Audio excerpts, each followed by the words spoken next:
እስራኤል በኢራን ላይ ሌላ ዙር የጥቃት ማዕበል መክፈቷን አስታወቀ። 42 የኢራን ባህር ኃይል መርከቦች መስመጣቸውን ፕሬዝዳንት ትራምፕ ተናገሩ። 220 የአሜሪካ ወታደሮች መገደላቸውንና መቁሰላቸውን ኢራን ገለጸች። ሳውዲ ከፍተኛ ስጋት ውስጥ እገኛለሁ ስትል አስታወቀች። ጦርነቱን ካከሸፍን በኋላ ድጋፍ አንፈልግም ያሉት ፕሬዝዳንት ትራምፕ ናቸው። ጤና ይስጥልን ተመልካቾቻችን፣ በመካከለኛው ምስራቅ ያለው ጦርነት ተባብሶ እንደቀጠለ ነው። እኛም እነዚህንና ሌሎችንም ሰበር መረጃዎችን አካተናል። ለዚህ ሚዲያ አዲስ ከሆኑ ቻናሉን ሰብስክራይብ በማድረግ የደውል ምልክቷን በመጫን በቀጣይም ፈጣን ወቅታዊና እውነተኛ መረጃዎችን ማግኘት ይችላሉ። ይህን ቪዲዮ ላይክ፣ ሼር በማድረግ ቤተሰብነታችሁን አጠናክሩ። ጦርነቱን ካሸነፍን በኋላ ድጋፍ አንፈልግም ሲሉ ፕሬዝዳንት ትራምፕ ተናገሩ። አሜሪካና እስራኤል በኢራን ላይ ጦርነት ከመጀመራቸውና ከጀመሩም በኋላ በቀጥታ ተሳታፊ ከመሆን የተቆጠበችው ዩናይትድ ኪንግደም አሁን ግዙፍ የጦር መርከቦችን ወደ ባህረ ሰላጤው አካባቢ ለመላክ ወስናለች። ነገር ግን ይህ የዘገየ ውሳኔ የፕሬዝዳንት ዶናልድ ትራምፕን አላስደሰታቸውም። እንዲያውም ጦርነቱን በአሸናፊነት እያጠናቀቁ መሆናቸውን በመግለጽ የዩናይትድ ኪንግደምን ዩኬ ተሳትፎ እንደማይፈልጉ አሳውቀዋል። ፕሬዝዳንቱ በማህበራዊ ሚዲያ ገጻቸው ላይ ባሰፈሩት ጽሑፍ ዩናይትድ ኪንግደም በአንድ ወቅት ምናልባትም ከሁሉም የላቀች ታላቅ አጋራችን ነበረች። አሁን ግን 2 የጦር አውሮፕላኖችን ወደ መካከለኛው ምስራቅ ለመላክ ብዙ ካሰበች በኋላ ወስናለች። ጠቅላይ ሚኒስትር ስታርመር መርከቦቹን ከዚህ በኋላ አንፈልጋቸውም፣ ነገር ግን የሆነውን አንረሳም በማለት ቅሬታቸውን በቀጥታ አስፍረዋል። ጨምረውም ጦርነቶችን በድል ካጠናቀቅም በኋላ አብረውን ሊሰለፉ የሚመጡ ሰዎችን አንፈልግም ሲሉ ከዩኬ በኩል የሚመጣ ድጋፍን እንደማይሹም ገልጸዋል። የዩኬ መንግስት በኢራን ላይ በተከፈተው ዘመቻ ላይ ተሳትፎም የሌለው ሲሆን እንደሚተባበርም ቃል ሳይገባ ቆይቷል። አሁን ግን 2 ተዋጊ ጀቶችን የሚሸከሙ የጦር መርከቦች ወደ ቀጠናው ለማምራት በመጨረሻው የዝግጅት ደረጃ ላይ ይገኛል። ዩኬ ያሏትን የጦር ሰፈሮች አሜሪካ ጥቃት ለመፈጸም ሳይሆን ጥቃትን ለመከላከል ብቻ እንድትጠቀምበት ጠቅላይ ሚኒስትር ሰኪር ስታመር በማዘዛቸው አሜሪካ ደስተኛ አይደለችም። በተጨማሪም ጠቅላይ ሚኒስትሩ ወደ ጦርነት ከመግባት ይልቅ ውጥረትን ለማርገብ ጥረት እንዲያደርግ ያቀረቡትን ጥሪ ፕሬዝዳንት ትራምፕ ስታርመርን እንደ ዊንስተን ቸርችል አይደሉም ሲሉም ተችተዋል። 220 የአሜሪካ ወታደሮች መገደላቸውንና መቁሰላቸውን ኢራን ገለጸች።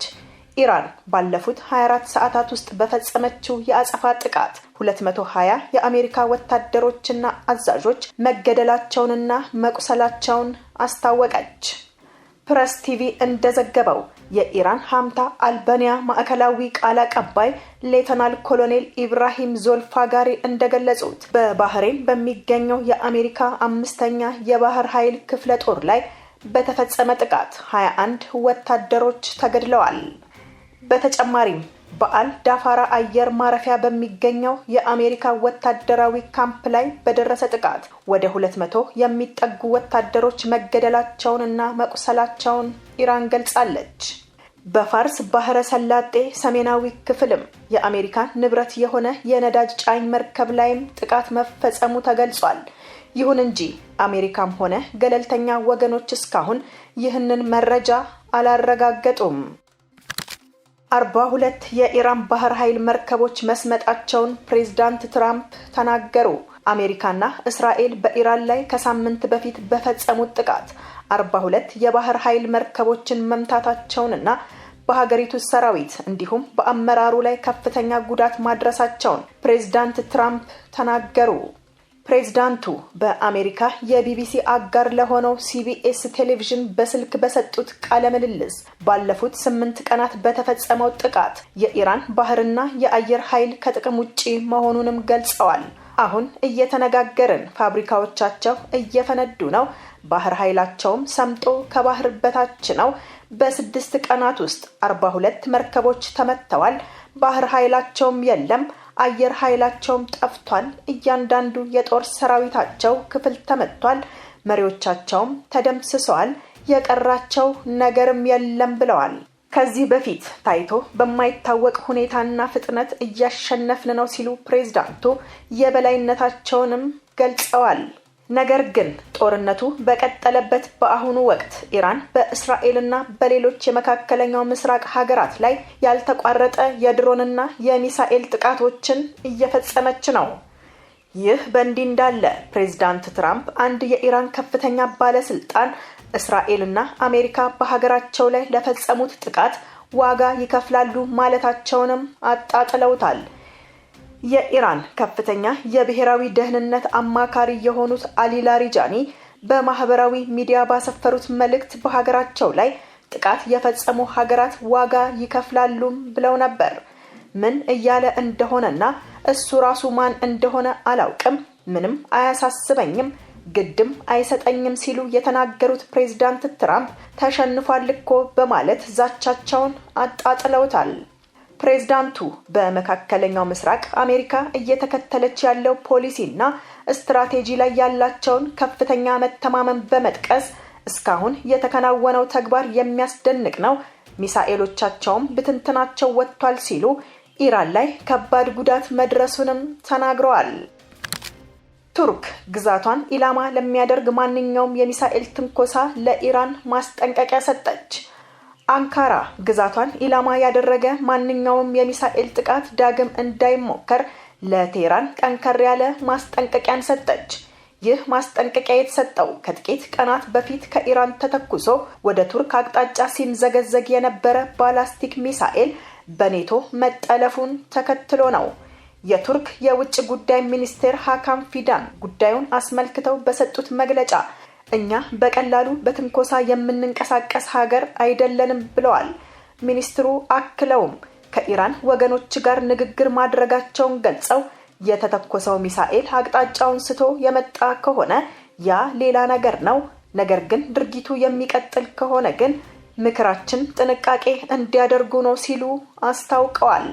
ሀካም ፊዳን አክለውም ማንኛውም የኢራን አካል በቱርክ ላይ መሰል አደገኛ ጀብዱ ውስጥ እንዳይገባም አሳስበዋል።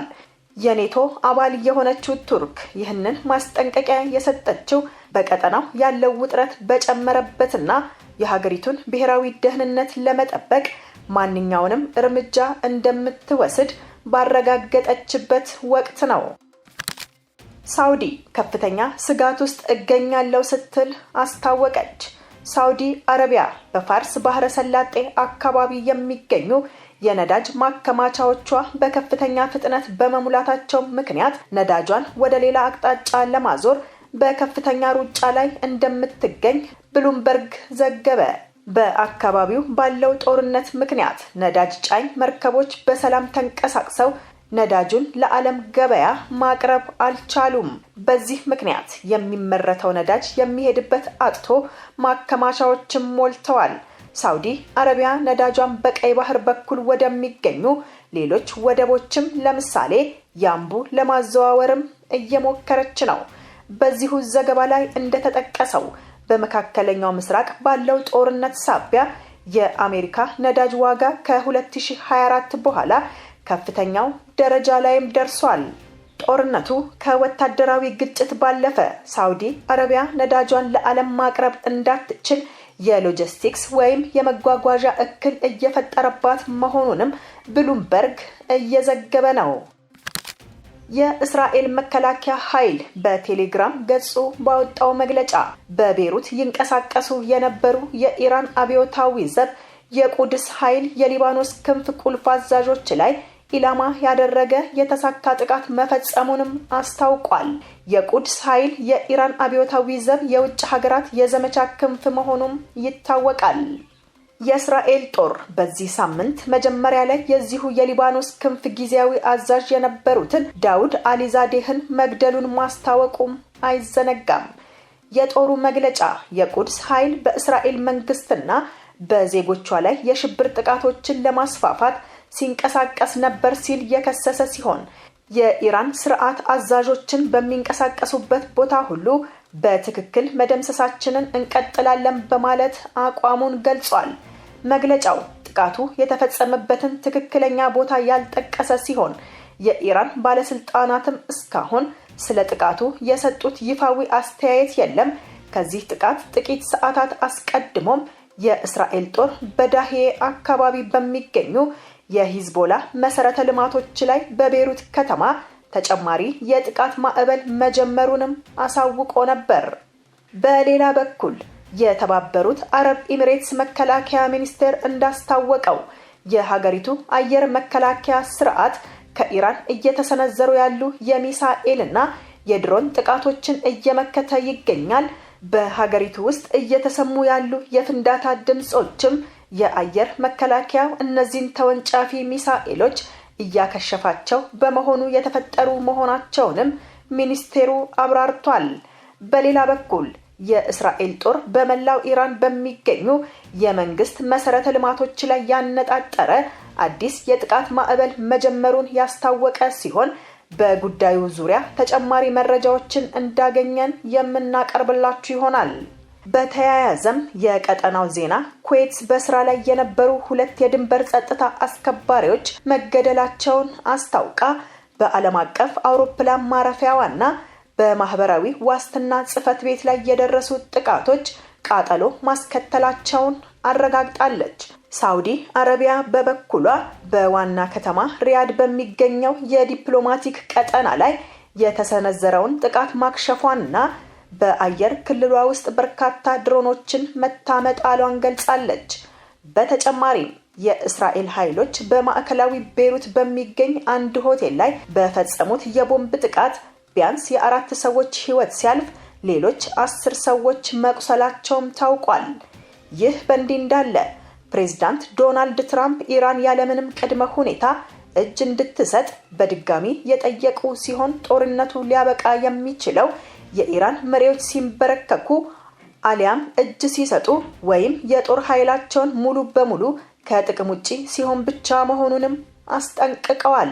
በሌላ በኩል ሂዩማን ራይትስ ዎች የካቲት 28 በኢራኗ ሚናብ ከተማ በሚገኘው የልጃገረዶች ትምህርት ቤት ላይ የተሰነዘረው ጥቃት እንደ ጦር ወንጀል ተቆጥሮ ሊመረመር ይገባል ሲልም አሳስቧል።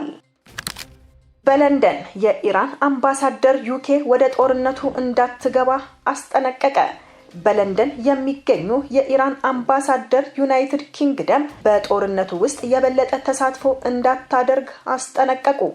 ሰኢድ አሊ ሙሳቪ እሁድ ዕለት ከቢቢሲ ጋር ባደረጉት ቃለ ምልልስ አሜሪካና እስራኤል ከኢራን ጋር የጀመሩትን ጦርነት ዩኬ የምትቀላቀል ከሆነ ሀገራቸው ራሷን የመከላከል መብት እንዳላትም ተናግረዋል።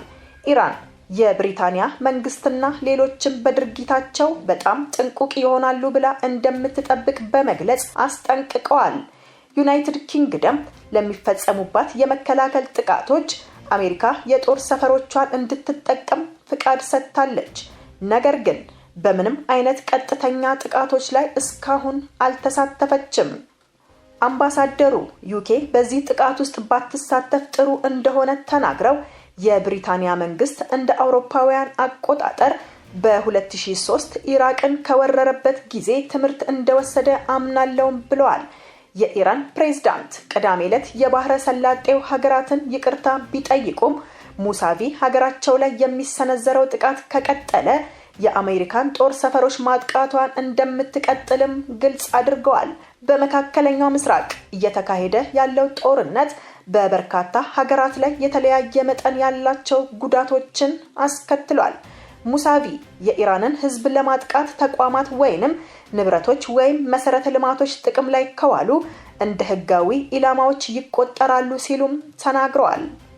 አሜሪካና እስራኤል ከኢራን ጋር የጀመሩት ጦርነት ሁለተኛ ሳምንቱን በጀመረበት ጥቂት ሰዓታት ውስጥ ኳታርንና የተባበሩት አረብ ኤሚሬትስን ጨምሮ የባህረ ሰላጤ ሀገራት በኢራን ጥቃት ተፈጽሞባቸዋል።